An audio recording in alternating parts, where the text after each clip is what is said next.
Hello friend, I hope you all are doing well और आप लोग बहुत मेहनत कर रहे होंगे। हम लोग भी आप लोग के लिए बहुत अधिक मेहनत कर रहे हैं इस सीरीज़ को लाने में। सो अगर आप मेरे चैनल में नए हैं तो प्लीज़ मेरे चैनल को सब्सक्राइब कर लीजिए, सिविल एस्पिरेंट विद नरेंद्र को। और और इस चैनल को लाइक भी कर दीजिए अगर आपको इस मेरे सीरीज़ के वीडियो अगर पसंद आ रहे हैं तो। और अपने फ्रेंडों के साथ शेयर भी कर दीजिए, क्योंकि ये सीरीज़ इसलिए लाया गया है आप सभी स्टूडेंट को हेल्प के लिए कि अगर आपको स्पेक्ट्रम 600-800 पेज पढ़ने में अगर 30 दिन लग जा रहा है तो बाकी बुक छूट जाता है और बाकी बुक को रिवाइज भी नहीं कर पाते। सो उस बुक को पढ़ने के बाद क्विक रिवीजन के लिए ये सीरीज़ लाया गया है, जो आपके लिए काफ़ी हेल्पफुल रहेगा। क्विक रिवीजन कर सकते हैं इस वीडियो के माध्यम से।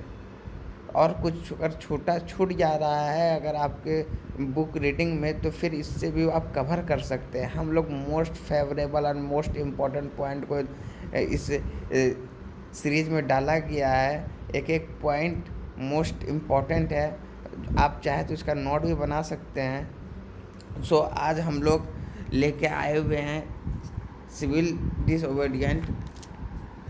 Disobedient movement and round table conference. हम लोग सिविल डिसोबीडिएंस और राउंड टेबल कॉन्फ्रेंस के बारे में हम लोग आज फुल वीडियो में डिस्कस करने वाले हैं। इनका तीनों राउंड टेबल कॉन्फ्रेंस को डिस्कस करने वाले हैं। हम लोग ये भी जानने वाले हैं इसमें कि कौन सा राउंड टेबल कॉन्फ्रेंस में गांधी जी पार्टिसिपेट किए थे।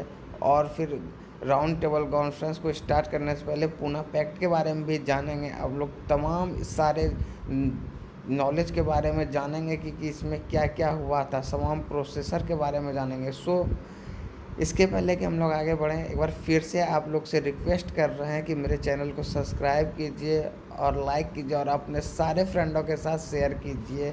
चलिए, थैंक यू। अब इस चैप्टर को स्टार्ट करते हैं। Calcutta session of Congress. तो पिछले चैप्टर में हम बात कर चुके हैं कि कैसे हिंदू महासभा मुस्लिम लीग जो थी असंतुष्ट थी।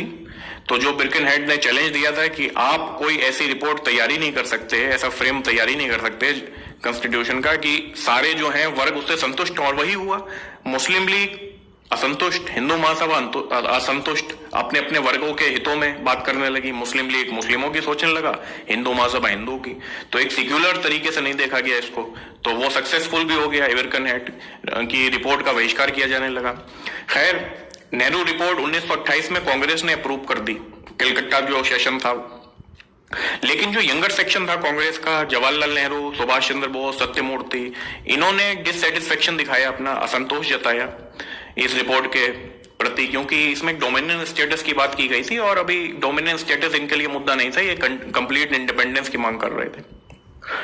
और क्या किया गया कलकत्ता सेशन में, एक ईयर का अल्टीमेटम दिया गया गवर्नमेंट को कि या तो आप डोमिनियन स्टेटस को एक्सेप्ट कर लीजिए, अदरवाइज सिविल डिसओबीडियंस मूवमेंट है वो लॉन्च कर दिया जाएगा कंप्लीट इंडिपेंडेंस के लिए। अभी जो मुद्दा है डोमिनियन तक सीमित है, फिर अगर 1 साल के अंदर आपने डोमिनियन स्टेटस नहीं दिया, फिर मुद्दा हो जाएगा कंप्लीट इंडिपेंडेंस के लिए और हम सविनय अवज्ञा आंदोलन को लॉन्च कर देंगे। इरविन डिक्लेरेशन, इरविन की घोषणा। तो इरविन ने घोषणा करी कि ब्रिटिश सरकार जो है उसका भी इरादा है भारत को डोमिनियन स्टेटस देने का, लेकिन कोई समय सीमा नहीं है इसके लिए, आगे फ्यूचर में हम देंगे जब सही समझेंगे। तो साइमन कमीशन ने अपनी रिपोर्ट प्रस्तुत करने के बाद लॉर्ड इरविन ने गोलमेज सम्मेलन का भी वादा किया। जैसे मैंने बताया, गोलमेज सम्मेलन जो 3 ऑर्गेनाइज हुए थे, वो इरविन प्रॉमिस करके गया था कि हम आगे के लिए नीति बनाएंगे और जो है सही समय आने पे देंगे, और इसका सब डिस्कशन जो है, जो डेडलॉक फंसा हुआ है तमाम वर्गों के बीच, उसको सबको राउंड टेबल कॉन्फ्रेंस में क्लियर करेंगे, सबकी सहमति लेंगे, सबके विचार सुनेंगे और फिर आगे के लिए सोचेंगे, रणनीति बनाएंगे कि कब जो है dominion status, self government India को दी जाए। कोई समय सीमा इसके लिए निर्धारित नहीं है कि हम एक पर्टिकुलर डेट दे रहे हैं, उसको डोमिनियन स्टेटस हम दे देंगे। ठीक है। दिल्ली मैनिफेस्टो। तो दिल्ली घोषणा पत्र, तमाम जो राष्ट्रीय नेता थे, तमाम राष्ट्रीय दल, उन्होंने एक सम्मेलन आयोजित हुआ उसका दिल्ली में, और एक घोषणा पत्र जारी किया गया कि गोलमेज सम्मेलन में भाग लेने की कुछ शर्तें रखी गई। जो ये नेशनलिस्ट लीडर्स का एक सम्मेलन हुआ दिल्ली में, जिसको दिल्ली घोषणा पत्र जिसमें जारी करा गया, उस घोषणा पत्र में क्या था, शर्तें थी कि हम तभी गोलमेज सम्मेलन में पार्टिसिपेट करेंगे कि आप जो है ये मान लें शर्तों को। आरटीसी का उद्देश्य डोमिनियन दर्जा देने के लिए एक योजना तैयार करना होना चाहिए। तो देखिए जो गोलमेज सम्मेलन है उसको आरटीसी शॉर्ट फॉर्म में लिख दिया गया है, राउंड टेबल कॉन्फ्रेंस, ठीक। तो आरटीसी का उद्देश्य क्या होना चाहिए, इनकी डिमांड क्या थी जो शर्तें रखी थी दिल्ली मैनिफेस्टो में, कि आरटीसी का जो उद्देश्य है डोमिनियन दर्जा के लिए होना चाहिए। सम्मेलन में कांग्रेस का बहुमत से प्रतिनिधित्व होना चाहिए। कांग्रेस का बहुमत से, जो सम्मेलन में सबसे ज्यादा प्रतिनिधित्व जो है कांग्रेस का होना चाहिए पूरी बहुमत के साथ। कैदियों के लिए एक सामान्य माफी होनी चाहिए और सुलह की नीति, जो भी लीडर अरेस्ट किए गए हैं, पॉलिटिकल लीडर्स, प्रिजनर्स, उनके लिए आप रिलीज करें उनको और एक सुलह की नीति अपनाएं। वायसरॉय इरविन जो थे, उन्होंने ये डिमांड जो थी अस्वीकार कर दी और फिर से स्टार्ट हो गया क्या, टकराव का दौर स्टार्ट हो गया।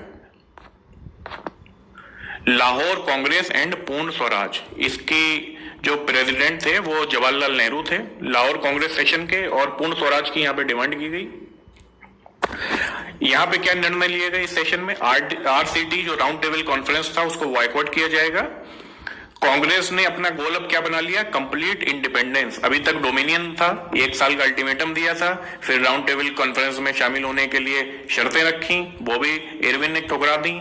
अभी क्या नीति अपनाई कांग्रेस ने कि हम जो है आरसीटी को बॉयकॉट करेंगे। कांग्रेस ने कंप्लीट इंडिपेंडेंस को अपना गोल बना लिया और कांग्रेस ने सिविल डिसोबीडियंस मूवमेंट, जो सविनय अवज्ञा आंदोलन है, उसको चालू करने का फैसला लिया। और 26 जनवरी 1930, तो ये तारीख वही है जो हमारे रिपब्लिक डे होता है, तो इसी वजह से वो 26 जनवरी को जो है रिपब्लिक डे मनाया जाता है। वैसे संविधान तो पहले ही बन गया था, लेकिन ये बात रखी गई कि 26 जनवरी को रिपब्लिक डे मनाया जाए। तो 1930 में 26 जनवरी को सेलिब्रेट करा गया फर्स्ट इंडिपेंडेंस डे। तो ये कांग्रेस ने जो यहाँ पे पूर्ण स्वराज को अपना लक्ष्य बना लिया था, तो उसी के चलते 26 जनवरी 1930 को सेलिब्रेट किया गया पहला इंडिपेंडेंस डे। तमाम जो नेता थे उन्होंने प्रण ले लिया कि देश को आजाद कराएंगे।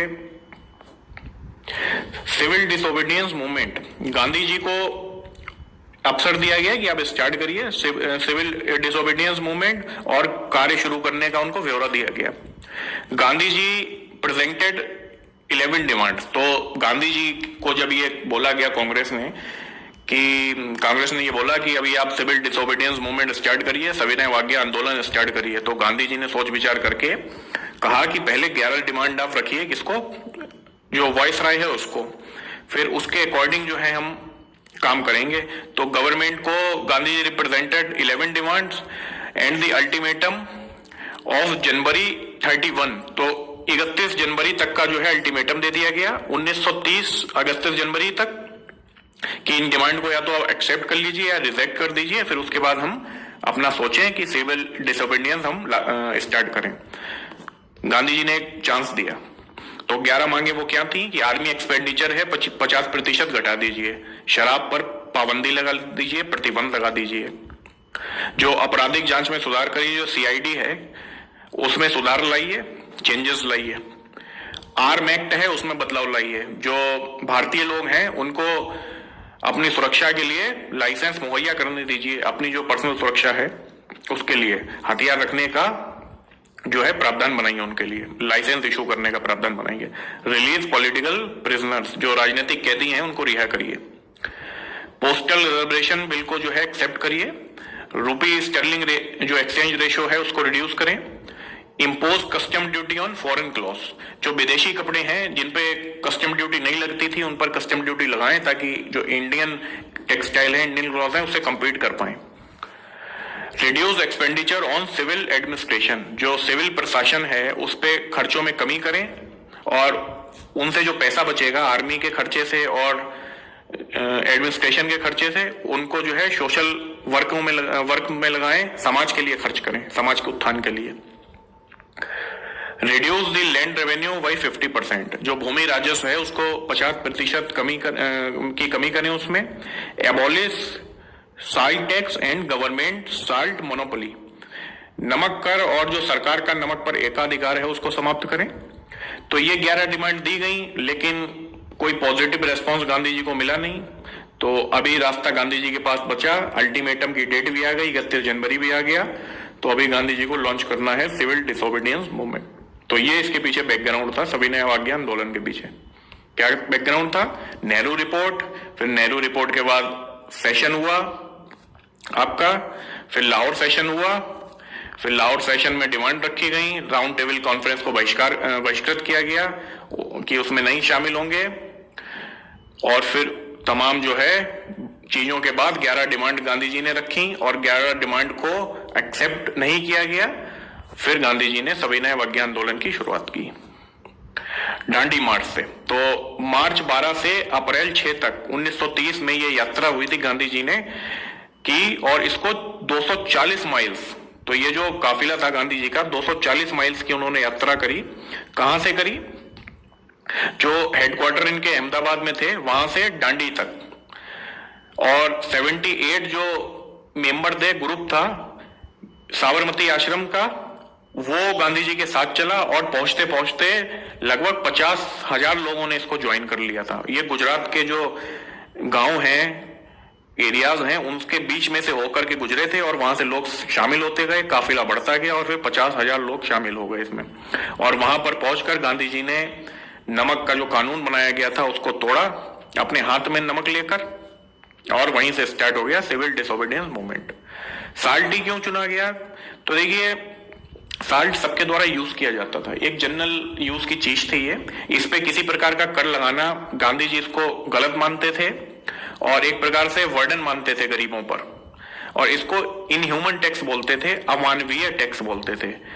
तो साल्ट को चुना गया, और साल्ट अगर लॉ तोड़ेंगे तो उसको क्रिमिनल ऑफेंस माना जाता है। तो गांधी जी ने, सविनय अवज्ञा का मतलब क्या है कि जो रूल रेगुलेशन है उनको फॉलो मत करो, अहिंसात्मक प्रवृत्ति के साथ उनको तोड़ो, टैक्स मत दो, ये सब चीजें थी, सविनय अवज्ञा आंदोलन के भाग थी। तो गांधी जी ने जो था साल्ट को हाथ में लेकर वो तोड़ दिया, साल्ट लॉ को तोड़ा, और वहीं से सविनय अवज्ञा स्टार्ट हो गया। गांधी जी ने डायरेक्शन क्या दिए, निर्देश क्या दिए, कैसे संचालित हो, कैसे प्रसार हो आंदोलन का, जो मासेस है उनको क्या संदेश थे गांधी जी के। तो जहां तक संभव हो नमक कानून की सविनय अवज्ञा शुरू की जाए। सविनय अवज्ञा मतलब इसको फॉलो ना किया जाए, नमक कानून को तोड़ा जाए, सविनय अवज्ञा स्टार्ट की जाए। डिसओबीडियंस मतलब उसका ओबीडियंस ना किया जाए, आज्ञा जो दी गई है सरकार के द्वारा, जो एक्ट के द्वारा, उसको फॉलो ना किया जाए, कानून को फॉलो ना किया जाए अहिंसात्मक तरीके से। Foreign liquor and cloth shops can be picket, जो विदेशी शराब और कपड़ों की दुकानें हैं उनका घेराव किया जाना चाहिए। जो फॉरेन क्लॉथ्स की दुकान है, पिकेटिंग में बता ही चुका हूं क्या होता है, एक दूसरे का जो हाथ पकड़ कर लोग घेरा बना लेते हैं। Refusal for tax paying, tax मत पे करो, जो भी टैक्स डिसाइड किया गया है उसको देने से इनकार करिए, ये भी सविनय अवज्ञा का हिस्सा था। लॉयर्स शुड लीव प्रैक्टिस, जो वकील है उनको वकालत छोड़ देनी चाहिए, और जो लॉ कोर्ट है उनको बाइकआउट करना चाहिए। Government suppression government servant can resign from there post, सरकारी जो कर्मचारी हैं अपने पद से इस्तीफा दे दें। Emphasis on truth and non violence, सत्य और अहिंसा पर जोर। तो सारे आंदोलन में ये ना बोलें कि सत्य और अहिंसा जो है परम उद्देश्य होना चाहिए, इनके दायरे में ही आंदोलन रहना चाहिए, किसी प्रकार की अहिंसा को जो है बढ़ावा नहीं दिया जाना चाहिए, और सत्य के अधीन ही रहना चाहिए। स्प्रेड नमक कानून की अवहेलना जो है पूरे देश में स्टार्ट हो गई। गांधी जी को अरेस्ट कर लिया गया, उसके बाद बॉम्बे, कलकत्ता, दिल्ली, शोलापुर, यहाँ पे और तूल पकड़ लिया जो भी ये आंदोलन था उसने। फिर धीरे धीरे पूरे देश में फैलने लगा और फैलता रहा। इंपैक्ट क्या था इसका, आंदोलन का प्रभाव क्या था? विदेशी कपड़े और जो अन्य वस्तुओं का आयात था वो गिर गया। अब जब बिक नहीं रहा था, लोगों ने बॉयकॉट शुरू कर दिया, तो उसका इंपोर्ट भी गिर गया। सरकार को शराब उत्पाद शुल्क और भूमि राजस्व से आय में नुकसान हुआ, तो लोगों ने जब टैक्स पे करना बंद कर दिया, शराब लोग त्याग दी, शराब लोगों ने, ठीक है, पिकेटिंग लोग कर रहे थे, तो और भी ज्यादा लोग जो शराब पी रहे थे, यूज कर रहे थे, उसका कंजम्पशन कर रहे थे, तो उस पर जो है रोक लगी। लोगों में जब राष्ट्रवाद बढ़ा उसको छोड़ दिया। Election to legislative assembly were largely boycotted. जो विधानसभा के चुनाव थे उनको बड़े पैमाने पर उनका बहिष्कार किया गया। तो देखिए इसका ये इम्पैक्ट हुआ, आंदोलन का इम्पैक्ट तो कुछ ना कुछ होता ही है। फॉरेन क्लॉथ के आयात में जो है कमी आई, गवर्नमेंट के रेवेन्यू में कमी आई, और लेजिस्लेटिव असेंबली थी उसको बाइकआउट किया गया। एक्सटेंट ऑफ मास पार्टिसिपेशन, जन भागीदारी। तो विमेन जो थी उनके लिए एक लिबरेटिंग एहसास था इसमें पार्टिसिपेट करना, क्योंकि उनको होम सेंटर्ड माना जाता था, घर की दीवारों में कन्फाइन माना जाता था। लेकिन जब उन्होंने पार्टिसिपेशन किया तो एक लिबरेटिंग एहसास उनके लिए था और यहां से उनकी स्वतंत्रता भी चिन्हित होने लगी। स्टूडेंट जो थे उन्होंने सक्रिय रूप से इसमें भाग लिया। College student, school student boycott करने लगे अंग्रेजी चीजों को, अंग्रेजी स्कूलों को, ठीक है, पिकेटिंग करने लगे। मुस्लिम जो थे, सम एरिया सच एज जो नॉर्थ वेस्ट फ्रंटियर था और भी कुछ एरिया थे लिमिटेड, पूरे मतलब सब जगह एक सम पार्टिसिपेशन नहीं था मुस्लिम्स का, कुछ एरिया में ज्यादा था, कम था। तो उसमें से नॉर्थ वेस्ट जो फ्रंटियर है वहां पे ज्यादा पार्टिसिपेशन था। Peasant were active in the United province Bihar और गुजरात। जो किसान थे, कृषक थे, लगभग और भी जगह एक्टिव थे, लेकिन ज्यादातर उनका रेस्पॉन्स कहाँ था? अच्छा, यूनाइटेड प्रोविंस बिहार और गुजरात में। जनजाति, आदिवासी जो थे जनजातीय, उन्होंने मध्य प्रांत, महाराष्ट्र, कर्नाटक में सक्रिय भागीदारी दिखाई। Gandhi Irwin pact. तो जब ये आंदोलन इतना फैल गया, पूरे में इसका प्रसार हो गया, तो गवर्नमेंट के बीच और नेशनलिस्ट के बीच जो डेडलॉक है उसको कम करने के लिए एक फिर पैक्ट हुआ, जो दोनों के बीच जब बातचीत हुई तो एक समझौते के तहत एक उसका हल निकाला गया। तो वही है, तो जो कॉन्सिक्वेंसेस उसके बातचीत का क्या निकला? पैक्ट के रूप में। तो पैक्ट में क्या प्रावधान थे देखेंगे। गांधी इरविन पैक्ट 25 जनवरी 1931 में ये हुआ था।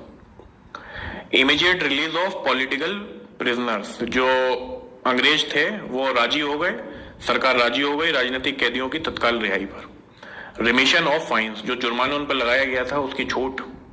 To restore the confiscated property of satyagraha. जो सत्याग्रह की जब्त की गई संपत्ति है उनको वापस कर दी जाएगी। जो सरकारी कर्मचारियों ने नौकरी छोड़ी है, इस्तीफा दिया है, उनके संग एक प्रकार से मॉडेस्ट शालीनता से व्यवहार किया जाएगा। Right to make salt in coastal village for personal consumption. तो व्यक्तिगत खपत के लिए जो तटीय गांव हैं, जो समुद्र तट के किनारे बने हुए हैं, उनको राइट दे दिया गया कि अपने खपत के लिए वो नमक बना सकते हैं। Gandhi on behalf of Congress agreed. तो ये सब चीजें गवर्नमेंट ने मान ली समझौते के तहत। तो गांधी जी ने उसका क्या रेस्पॉन्स दिया? गांधी जी ने क्या रेस्पॉन्स दिया? गांधी जी ने ये रेस्पॉन्स दिया कि सिविल डिसोबीडियंस जो मूवमेंट था, सविनय अवज्ञा आंदोलन, उसको स्थगित कर दिया उन्होंने। और to participate in the next round table conference. तो पहली राउंड टेबल कॉन्फ्रेंस जब हुई थी तो ये आंदोलन चल रहा था, कांग्रेस ने पार्टिसिपेट नहीं किया, वो तो बाइकआउट ही कर रही थी। अभी पैक्ट हो गया, समझौता हो गया सरकार गवर्नमेंट के बीच में, सरकार और कांग्रेस के बीच में। तो कांग्रेस राजी हो गई पार्टिसिपेट करने के लिए सेकेंड राउंड टेबल कॉन्फ्रेंस में। तो गांधी जी ने प्रतिनिधित्व किया था कांग्रेस का, रिप्रेजेंट किया था कांग्रेस को वहां पे। Comparison to non cooperation movement, असहयोग आंदोलन से तुलना। तो इसका तुलनात्मक विश्लेषण देखते हैं, असहयोग आंदोलन से तुलना इसकी करते हैं। जो असहयोग खिलाफत चलाया गया था और ये सविनय अवज्ञा, दोनों ही जन आंदोलन थे बड़े स्तर के इंपीरियलिज्म के खिलाफ। तो उन दोनों का भी तुलनात्मक विश्लेषण करते हैं कि उसमें और इसमें क्या अंतर था या क्या समानता थी। तो इस बार का जो उद्देश्य था पूर्ण स्वतंत्रता थी। तो जो रिजोल्यूशन कांग्रेस ने पास कर दिया था उसमें कंप्लीट इंडिपेंडेंस दिखाया गया। उससे पहले डोमिनियन स्टेटस की मांग हो रही थी।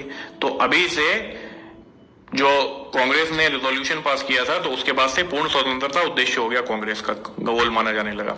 तो इस जो आंदोलन था सविनय अवज्ञा, उसका भी पूर्ण स्वतंत्रता गोल था। The method involve the violating of law. तो असहयोग आंदोलन में जो था ये नहीं कहा गया था कि आप लॉ को ब्रेक करिए, कानून को तोड़िए। इसमें शुरुआत से ही कानून तोड़ने जो है, कानून का उल्लंघन करने की जो है प्रक्रिया शामिल थी, ना कि सिर्फ असहयोग की। There was a decline in the form of protest involving the intelligentsia. तो जो इस बार के विरोध प्रदर्शन हुए थे उसमें जो बुद्धिजीवी वर्ग था उन्होंने कम सक्रियता दिखाई पहले के मुकाबले। पहले ज्यादा सक्रियता दिखाई थी, तो एक प्रकार से डिक्लाइन हुआ। ठीक है, मुस्लिम पार्टिसिपेशन वॉज लो। तो पिछली बार तो खिलाफत आंदोलन असहयोग साथ ही साथ हुए थे, तो उसमें मुस्लिम पार्टिसिपेशन होना बहुत नॉर्मल सी बात थी। ठीक है, क्योंकि एक प्रकार से रिलीजियस चीजें जुड़ी हुई थी, धार्मिक चीजें जुड़ी हुई थी उस आंदोलन के संग, तो मुस्लिमों ने बहुत बढ़ चढ़कर भाग लिया। लेकिन यहाँ पे कुछ ऐसा नहीं था। कुछ प्रोविंसेस थे जैसे नॉर्थ वेस्ट फ्रंटियर जो था, वहां पे मुस्लिमों ने काफी सक्रियता दिखाई, लेकिन अन्य जगह के मुस्लिम उदासीन रहे। कुछ जगह के मुस्लिम ने सक्रियता दिखाई, लेकिन उस आंदोलन के मुकाबले इसमें कम सक्रियता दिखाई मुस्लिम ने।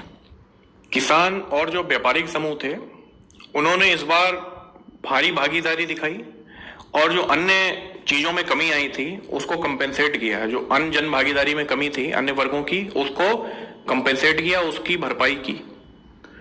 इस बार जो जेल में बंद लोग थे वो असहयोग आंदोलन के अगर तुलना में देखा जाए 3 गुना ज्यादा थे। ठीक है, जो सविनय अवज्ञा के समय जेल में बंद लोग 3 गुना ज्यादा थे। और इस बार कांग्रेस जो थी संगठनात्मक रूप से अच्छी थी, मजबूत थी। तो ऑर्गेनाइजेशनली कांग्रेस स्ट्रॉन्गर थी, उसका संगठन जो था अच्छा था, प्रबल था, अगर तुलना की जाए जो असहयोग आंदोलन के समय कांग्रेस थी उस टाइम के संगठन थे। तो देखिए एक चीज बता दें कि जो गांधी इरविन पैक्ट हुआ था उसमें इरविन ने जो डिमांड मानी थी, फिर गांधी जी सविनय अवज्ञा को स्थगित कर दिया। तो उसके अतिरिक्त भी एक डिमांड रखी थी गांधी जी ने कि जो ये भगत सिंह और उनके साथियों की जो फांसी है उसमें छूट दे दी जाए, उनकी फांसी को बदल दिया जाए सजा में। लेकिन इरविन जो थे उन्होंने ठुकरा दिया डिमांड को, और फिर गांधी जी भी राजी हो गए और उन्होंने पैक्ट पे साइन कर दिया। तो जो पब्लिक थी वो नाराज हो गई थी गांधी जी से। तो गांधी जी कराची में गए, जब कराची अधिवेशन हुआ कांग्रेस का, तो उनको काले झंडे दिखाए गए रास्ते में कि जो भगत सिंह और जो अन्य 2 साथी हैं उनकी फांसी पर वो है रोक नहीं लगवा पाए, जबकि उनका पैक्ट भी हुआ था। तो इस चक्कर में लोग जो थे गांधी को ये मानने लगे कि उन्होंने कोई डिमांड ही नहीं की फांसी की थी रोकने की, लेकिन गांधी जी ने डिमांड रखी थी, लेकिन इरविन ने उसको ठुकरा दिया था। कांग्रेस रिजोल्यूशन एट कराची, कांग्रेस का कराची अधिवेशन 1931। तो कांग्रेस ने जो ब्रेवरी थी और जो सेक्रीफाइस था, उन 3 जो बलिदानी हैं, मार्टायर है उनका, उसको एडमायर किया, उसकी प्रशंसा की। गांधी इरविन पैक्ट का समर्थन किया गया, जो अभी साइन होके आया है पैक्ट। 2 रिजोल्यूशन निकाले गए, एक मौलिक अधिकार पर और एक राष्ट्रीय आर्थिक कार्यक्रम पर।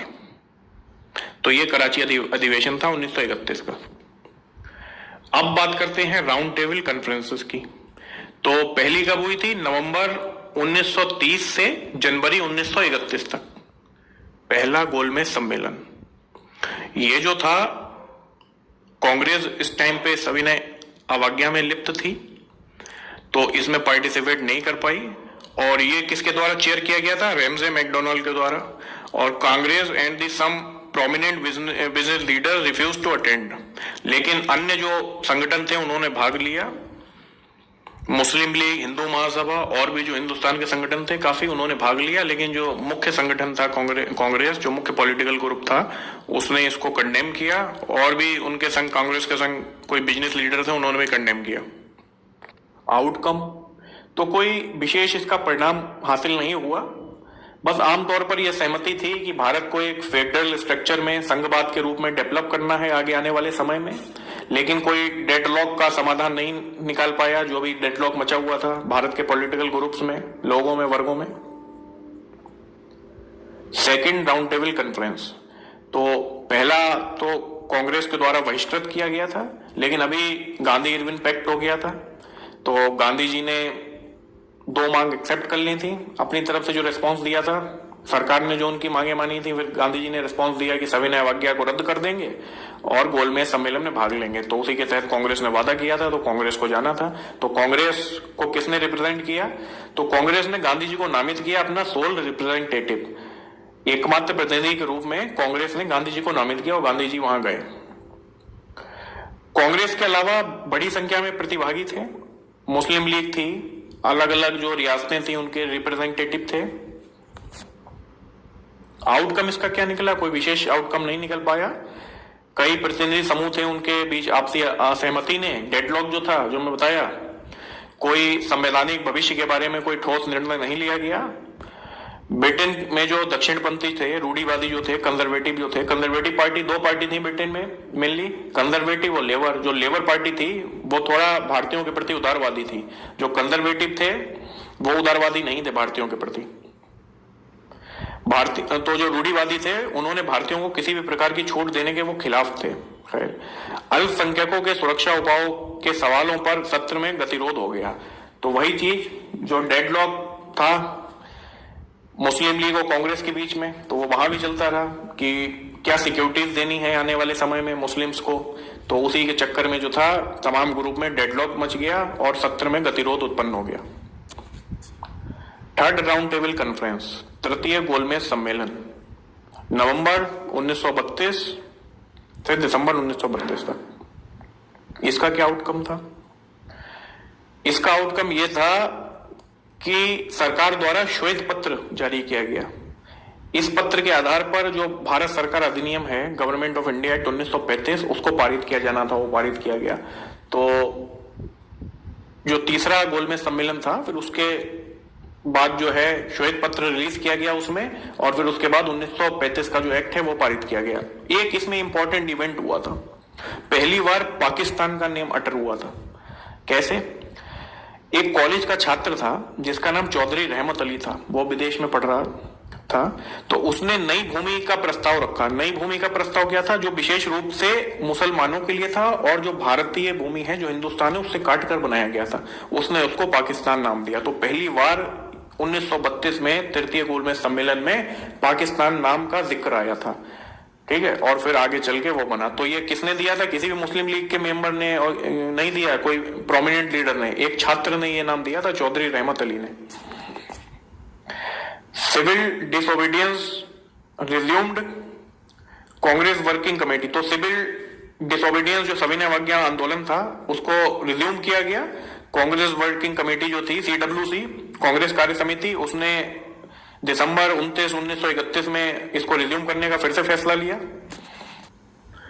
Changed government attitude after second RCT, दूसरे गोलमेज सम्मेलन के बाद सरकार का बदला रवैया। देखिए, गांधी जी का सविनय अवज्ञा चलता रहा, फिर इरविन पैक्ट हुआ। इरविन पैक्ट में सरकार ने मांगों को मान लिया और फिर गांधी जी ने भी इधर से रेस्पॉन्स दिया कि हम भी सविनय अवज्ञा को रोक देंगे और सेकंड RCT में पार्टिसिपेट करेंगे। फिर कांग्रेस ने सेकंड RCT में पार्टिसिपेट भी किया, अपना वादा पूरा किया। गांधी जी खुद पार्टिसिपेट करने गए कांग्रेस रिप्रेजेंटेटिव के रूप में। लेकिन सेकंड RCT का जो सेकंड राउंड टेबल कॉन्फ्रेंस है उसका कोई आउटकम नहीं निकला, डेडलॉक पड़ा रहा। फिर सेकंड RCT के बाद जो है गवर्नमेंट का रवैया बदल गया, एटीट्यूड बदल गया। क्यों? क्योंकि उसके पीछे क्या था? उच्चतर ब्रिटिश अधिकारी थे, वो जो इरविन पैक्ट हुआ था उसके खिलाफ थे। उसके खिलाफ इसलिए थे, वो इसको अंग्रेजों की प्रतिष्ठा के खिलाफ मानते थे। उन्होंने बोला कि जो ये पैक्ट हुआ है उससे गांधी और जो कांग्रेस है उसकी प्रतिष्ठा में बहुत ज्यादा वृद्धि आ गई है, बहुत ज्यादा इंक्रीज हो गया है प्रेस्टीज में, पॉलिटिकल प्रेस्टीज, राजनीतिक जो प्रतिष्ठा है उसमें वृद्धि आ गई है और अंग्रेजों की जो प्रतिष्ठा है उसमें कमी आ गई है। ऐसा होने लगा है कि अंग्रेज दब गए, ऐसा लगने लगा है। तो आगे के लिए ऐसा ना हो तो उन्होंने आंदोलन को बढ़ने ना देने का सोचा और बोला कि गांधी जो है उनको वापस से आंदोलन नहीं करने देंगे कोई। तो एक प्रकार की उन्होंने दमनकारी नीतियां जो थी अपनानी शुरू कर दी और गांधी को एक बड़े आंदोलन के निर्माण करने से रोकना था, उसकी अनुमति नहीं देना था। दमनकारी अध्यादेश उन्होंने श्रृंखला उसकी जारी करी, दमनकारी अध्यादेशों की ऑर्डिनेंसेस, और सभी स्तरों पर कांग्रेस के जो संगठन थे उन पर प्रतिबंध लगा दिया गया। गांधी और जो अन्य नेताओं थे उनको माहौल बनाने का मौका ही नहीं दिया गया और जनता तैयारी नहीं हो रही थी। तो ऐसा उन्होंने माहौल क्रिएट कर दिया कि आगे का जो आंदोलन पनपेगा उसको रोक दिया, मतलब पनपने ही नहीं देना है। तो 1934 में गांधी ने फिर सिविल अवज्ञा आंदोलन को वापस ले लिया। देखिए, पहले सिविल अवज्ञा चला था, फिर गांधी इरविन पैक्ट हो गया, गांधी जी ने इसको कैंसिल कर दिया। फिर जारी हो गया। सेकेंड आरसीटी अटेंड किया कांग्रेस ने, कुछ समय तक जो था संबंध सही रहे गवर्नमेंट कांग्रेस के बीच में, फिर वापस से रिज्यूम कर दिया गया। तो अभी कांग्रेस ने ऐसा माहौल बना दिया कि जनता को बिल्कुल दूर कर दिया आंदोलन में भाग लेने से, रिप्रेसिव नीतियां अपनाने लगे और ज्यादा कठोर अध्यादेश पारित करने लगे। तो इस सब को लेकर एक प्रकार से देखा जाए तो एक माहौल था जो था आंदोलन के लिए बना था, वो उसमें कमी आ गई और फिर गांधी ने 1934 में सिविल अवज्ञा आंदोलन वापस ले लिया। अब देखते हैं communal award and Poona pact, सांप्रदायिक अधिनिर्णय और पूना पैक्ट। तो कम्युनल अवार्ड क्या थे? एक विशेष कोई कम्युनिटी है उसको किसी प्रकार का प्रोत्साहन देना, उसको अवार्ड देना, वही है कम्युनल अवार्ड। जैसे मुस्लिम है, मुस्लिम को सेपरेट इलेक्टोरेट प्रोवाइड किए गए थे, तो एक प्रकार का वो कम्युनल अवार्ड ही है। तो अभी देखेंगे ये किस संदर्भ में बोला गया है। तो लंदन में आयोजित हुए थे गोलमेज सम्मेलन, तो उसमें जो सेकंड गोलमेज सम्मेलन है उसमें B.R. अम्बेडकर ने उसको अटेंड किया और उन्होंने मुद्दा उठाया पृथक निर्वाचक मंडल का दलितों के लिए। उन्होंने बोला कि जो हिंदू धर्म है उसमें दलितों की स्थिति बहुत ज्यादा बेकार है, बहुत ज्यादा निंदनीय है, तो उसको सुधारने के लिए उनको जो काउंसिल है, सरकार है, उसमें रिप्रेजेंटेशन चाहिए है, तो उनके लिए सेपरेट इलेक्टोरेट की व्यवस्था की जाए और उनको एक माइनॉरिटी का भी दर्जा दिया जाए। तो ऐसा उन्होंने बोला गोलमेज सम्मेलन में। तो वो ये हिंदू धर्म की जो डोमिनेंस है, सुपेरिटी है, जो उच्च वर्गों की, उनके बिल्कुल विरुद्ध थे। ठीक है, तो ये कम्युनल अवार्ड में उनकी मांग थी। तो कम्युनल अवार्ड का प्रावधान के तहत सेपरेट इलेक्टोरेट की व्यवस्था की गई। उसमें मुस्लिम, यूरोपियन, सिख, भारतीय ईसाई जो थे, एंग्लो इंडियन, दलित वर्ग और मराठाओं को सेपरेट इलेक्टोरेट प्रदान किया गया। ये दलितों के लिए जो ऐसी व्यवस्था थी वो 20 सालों के लिए की जानी थी, अगले 20 सालों के लिए, और उनको माइनॉरिटी स्टेटस देने की भी घोषणा की गई, जो अल्पसंख्यक दर्जा देने की घोषणा की गई। गांधी जी का इस पर क्या रिस्पॉन्स था? गांधी जी इससे खुश नहीं थे, एक नेगेटिव रिस्पॉन्स था गांधी जी का। गांधी जी इसको स्प्लिट मान रहे थे हिंदुइज्म का। वो ये बोल रहे थे कि जो अछूत वर्ग है, जो दलित वर्ग है, उनको जो सम्मान है वो धर्म में रहकर ही मिलना चाहिए। उनका अपलिफ्टमेंट जो है, जो उनका उत्थान है, वो धर्म के अंदर ही रह के होना चाहिए, ना कि उनको माइनॉरिटी स्टेटस दे के होना चाहिए। अगर आप उसको सेपरेट इलेक्टोरेट दे देते हैं, माइनॉरिटी स्टेटस दे देते हैं, तो हमेशा के लिए वो डिप्रेस्ड ही रहेंगे और जिस सम्मान के वो हकदार थे हमेशा से, वो उनको नहीं मिल पाएगा। तो हिंदू धर्म के अंदर रह के ही उनको वो सम्मान मिलना चाहिए और उनका अपलिफ्टमेंट होना चाहिए, उनका उत्थान होना चाहिए। तो गांधी जी पूरा सपोर्ट में थे। जो भी इनका अपलिफ्टमेंट के लिए कार्य थे, उन्होंने आगे अभियान भी चलाए, लेकिन वो धर्म से अलग करने के सपोर्ट में नहीं थे। वो ये नहीं चाहते थे कि हिंदुइज्म से अलग हो, हिंदुइज्म का स्प्लिट हो। ये हिंदुइज्म के लिए खतरा था। तो गांधी जी ने इसको हार्मफुल बताया, हिंदुइज्म के लिए भी और डिप्रेस क्लासेस के लिए भी। इसके विरोध में वो 20 सितंबर 1932 को फास्टिंग पे चले गए, अनिश्चितकालीन, इंडेफिनिट पीरियड के लिए। फिर पूना पैक्ट हुआ। जब वो फास्टिंग पे चले गए, हड़ताल पे चले गए, तो अंबेडकर को फिर पूना पैक्ट करना पड़ा गांधी जी के साथ। ये एग्रीमेंट था अंबेडकर और महात्मा गांधी के बीच, पूना पैक्ट। इसमें सेपरेट इलेक्टोरेट जो थे उसको रद्द कर दिया गया, उसकी व्यवस्था को अंबेडकर ने नहीं स्वीकारा। उनके जो रिजर्वेशन था उसको बढ़ावा दिया गया, तो डिप्रेस क्लासेस के लिए सीटें रिजर्व कर दी गई। तो मैं रिजर्वेशन में और सेपरेट इलेक्टोरेट में अंतर बता ही चुका हूं आपको। जो सीट रिजर्व होती है और जो सेपरेट इलेक्टोरेट होता है, सेपरेट इलेक्टोरेट में जो वोटर्स होते हैं उनको भी कम्युनिटी के आधार पर वोटिंग राइट दिए जाते हैं, और जो रिजर्वेशन होता है उसमें वोट तो सब डाल सकते हैं, लेकिन कैंडिडेट जो है पर्टिकुलर कम्युनिटी का ही खड़ा हो सकता है। तो ये अंतर था। तो इनकी रिजर्वेशन में इंक्रीज कर दी गई, जो रिजर्व सीटें थी उसमें इंक्रीमेंट कर दिया गया। 143 में से 71 दे दी गई इनको, और 18% जो था रिजर्वेशन दे दिया गया सेंट्रल लेजिस्लेचर में, और प्रोविंशियल बेसिस पे लेजिस्लेचर में 147 में से 71 सीटें रिजर्व कर दी गई डिप्रेस क्लासेस के लिए। इम्पैक्ट ऑफ पूना पैक्ट, दलितों पर पूना पैक्ट का क्या प्रभाव पड़ा? तो दलितों पर यह प्रभाव पड़ा कि उनको पॉलिटिकल टूल बना लिया इसमें ये क्या करते थे कि सेपरेट इलेक्टोरेट इनको दिया नहीं गया, रिजर्वेशन बढ़ा दिया गया, तो जो समाज के जो मजबूत वर्ग था वो इनको एज ए टूल इस्तेमाल करने लगे। इनको इलेक्शन में खड़ा करा देते थे, लेकिन पावर उनके हाथ में रहती थी। तो एज ए पॉलिटिकल टूल बना के रख दिया, एक राजनीतिक खिलौना उनको बनाकर रख दिया। उन्हें हिंदू सामाजिक व्यवस्था का हिस्सा बनकर रहना पड़ा। तो पहले क्या था, उनको माइनॉरिटी स्टेटस दिया जा रहा था, तो हिंदू स्प्लिट, उनको माइनॉरिटी स्टेटस, अल्पसंख्यक, तो वो अपनी कल्चर डेवलप कर सकते हैं, अपने हिसाब से रह सकते हैं। लेकिन पूना पैक्ट के बाद हिंदुओं के अंदर ही रहना था, माइनॉरिटी स्टेटस त्याग देना था। तो इस चक्कर में उनको जो हिंदू परंपराएं थी, जो रूढ़िवादी परंपराएं थी, उनका जो शोषण हो रहा था, दमन हो रहा था, उनकी एक प्रकार से समाज में जो इज्जत नहीं थी, तो वो उनको नहीं मिल पाई। ठीक है, उसका हिस्सा ही बनकर उनको रहना पड़ा लंबे समय तक, और एक अलग और विशिष्ट अस्तित्व से वंचित हो गए। वो माइनॉरिटी स्टेटस मिल जाता तो उनका अस्तित्व भी अलग हो जाता, लेकिन उससे फिर वो वंचित हो गए। हिंदू धर्म में ही जो उनकी स्थिति थी वही रही। हालांकि काम किए गए, आगे देखेंगे। गांधी जी ने भी कैंपेन चलाए। गांधी जी के हरिजन कैंपेन देख लेते हैं। जेल में रहते हुए उन्होंने लीग की स्थापना की, anti untouchability league, Akhil Bharatiya अस्पृश्यता विरोधी लीग।